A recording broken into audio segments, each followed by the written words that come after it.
Assalamualaikum, saya Umi Farah. Sekarang saya bertemu kembali nih dengan bagian surveillance dari Puskesmas Setia Mekar. Ada Bu, siapa Bu? Bun. Sini? Ada Tika. Ah, baiklah, sekarang untuk mengetahui apa itu surveillance, kita minta penjelasan dari Bu Un ya. Apa itu surveillance Bu Un? Kalau bicara tentang Halo surveillance, dulu apa? oh iya, halo dulu ya, halo. Nama saya Bu Un ya. Saya di sini diamanahkan memegang program surveillance ya. Ya mungkin sedikit kita berbagi ya. Kalau kita mau nukil apa itu surveillance, kita nukil dari WHO tahun 2004. Surveillance itu merupakan proses pengumpulan suatu kegiatan, proses pengumpulan, pengelolaan, analisa, dan interpretasi data secara sistemik dan terus-menerus, serta penyebaran informasi kepada unit yang membutuhkan untuk mendapatkan pengambilan tindakan. Jadi intinya sebenarnya surveillance itu merupakan intel ya, intel di masyarakat. Di sini intel penyakit yang ada di masyarakat, apakah ketika ada satu penyakit atau ada rumor, seorang surveillance itu akan mengecek apakah rumor itu betul, kemudian penyakit itu sumbernya dari mana, kemudian penyebarannya sejauh mana, kemudian juga setelah mendapatkan data itu diolah ya, kemudian dianalisis, kemudian dipresentasikan dan menjadi data itu menjadi satu kebijakan untuk instansi tersebut. Oh iya, terus kalau surveillance itu apa sih penyakit? Kalau yang saya baca ya di apa sih di undang-undangnya ya gitu ya. Di situ ada bahwa surveillance itu dia menyangkut beberapa penyakit, baik penyakit penular maupun tidak penular. Ya. Nah, terus selama pandemi ini kan surveillance yang menangani semua pandemi ini ya, yang COVID. Iya benar ya Bu? Ya sebenarnya dalam penanganan penyakit COVID-19 ini sebenarnya tidak semuanya harus bergerak ya, baik itu dari surveillance sebagai intel di situ apakah memang penyakit itu memang wabah itu memang terjadi, kemudian juga sumbernya dari mana, kemudian penyebarannya sejauh mana, sehingga data-data itu menjadi satu kebijakan ya, termasuk di dalamnya apakah itu masuk dalam level 1, level 2, level 3 dan sebagainya, sehingga apakah perlu wilayah itu untuk lockdown atau tidak, itu nanti terkait dengan adanya data yang diolah oleh surveillance.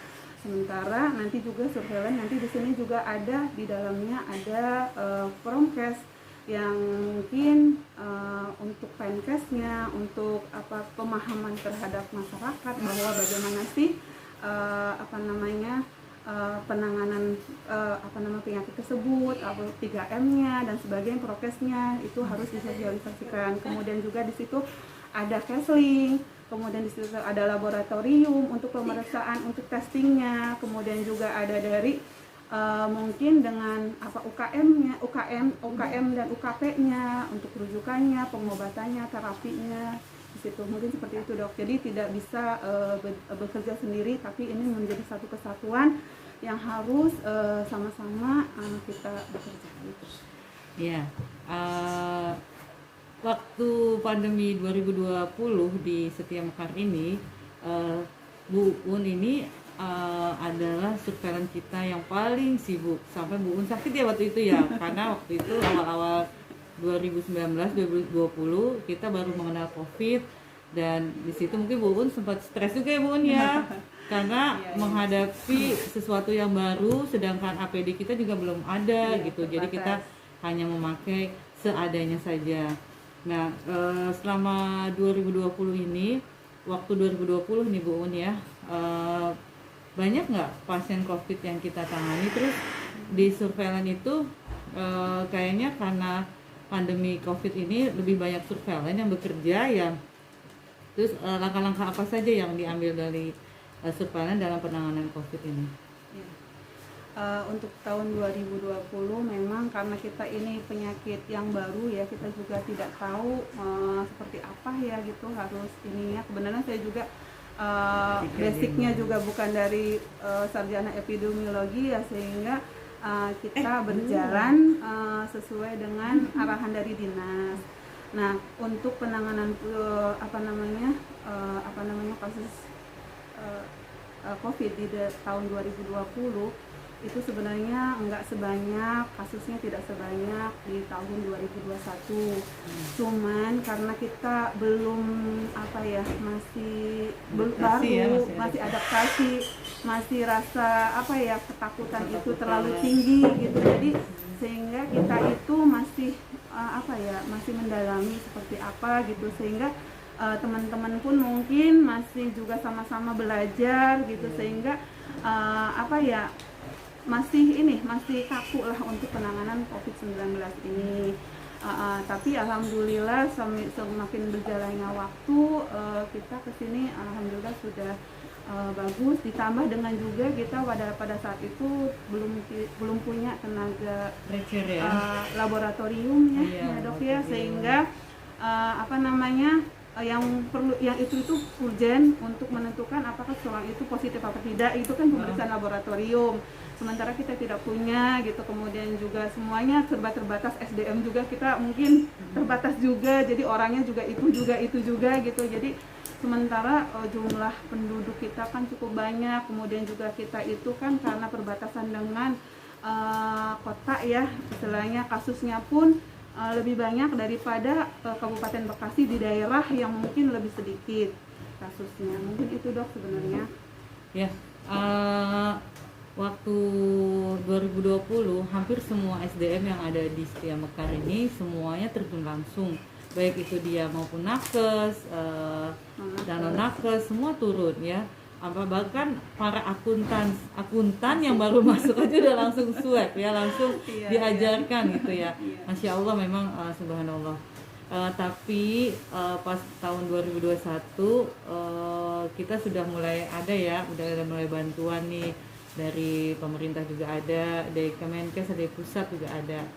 Nah, saya mau nanya ya, selain fungsi tugas si kita itu kan harus tracking ya, 3T itu apa sih Bu? 3T itu pertama adalah testing, kemudian tracing dan treatment. Jadi ketika di testing dia itu positif, kemudian kita lakukan tracing.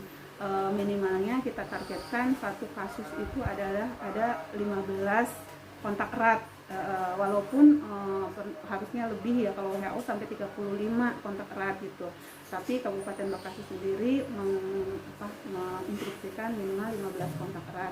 Nah, dari kontak erat itu kemudian di testing kembali gitu, dari yang 15 itu apakah dia ada yang positif atau tidak. Kalau misalkan memang tidak positif berarti dia kontak erat, kemudian bisa di sini sekarang alhamdulillah ada istilahnya aplikasi Silacak. Jadi nanti ada check in dan check out. Ketika seorang itu dinyatakan kontak erat, kita lakukan check in di hari pertama. Kalau hasilnya negatif, kemudian akan dilakukan check out-nya di hari ke-5. Kalau misalkan hasilnya negatif juga bisa melakukan aktivitas seperti biasa. Tapi kalau misalkan hasilnya kemudian positif, kita jadikan kasus baru yang kemudian di tracing ulang, kita ambil tracingnya sebanyak 15 orang. Nah, itu kemudian ada treatment ya. Treatment itu mungkin nanti lebih ke tenaga medis di sini, untuk UKP-nya mungkin ya nanti yang bekerja di sini gitu. Nanti pemberian obat, kan nanti yang positif itu apakah ada gejala atau tidak gitu. Nanti kalau yang bergejala kemudian kita berikan obat-obatan yang memang ada di sini.